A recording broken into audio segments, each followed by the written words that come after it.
Сәлеметсіздер ме, құрметті білім алушылар. Дене тәрбиесі пәнінің оқытушысы Батырбаев Мұратбек. Бүгінгі сабақтың тақырыбы қолдауын қақпаға жоғары бері бұру, төменнен бері бұру, секіріп бері бұру. Сабақтың мақсаты ептілікке, шапшаңдылыққа, күштілікке баулу. Жалпы дамыту жаттығуларын көрсетемін. Жүгіріп денені қыздырып алғаннан кейін жаттығуымызды бастаймыз. Екі қол белде, басты алдыға, артқа, оң жаққа, сол жаққа. 1, 2, 3, 4. 1, 2, 3, 4. Келесі жаттығуымыз. Bir қол жоғарда, бір қол төменде. 1, 2, 3, 4. 1, 2, 3, 4. Келесі жаттығуымыз. Екі қол кеуде тұста, 1, 2 алға, 3, 4 жанға қол созамыз. 1, 2, 3, 4. 1, 2, 3, 4. Келесі жаттығуымыз. Белді қыздырамыз. 1, 2, 3, 4. 1, 2, 3, 4.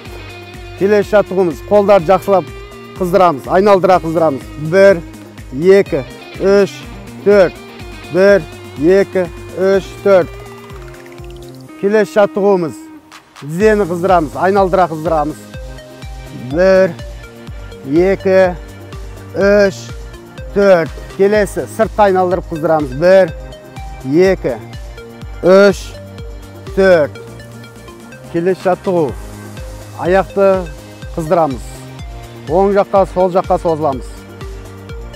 1. Келесі жаққа ауысамыз. 2, 3, 4.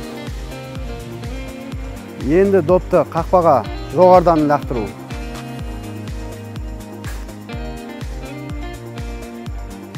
Енді допты төменнен беру.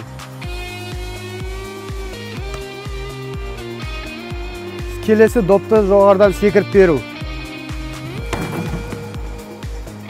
Бүгінгі сабақ аяқталды. Үйге тапсырма. Допты жоғардан ұру, төменнен соғу, секіріп соғу. Бүгінгі сабаққа рахмет, сау болыңыздар.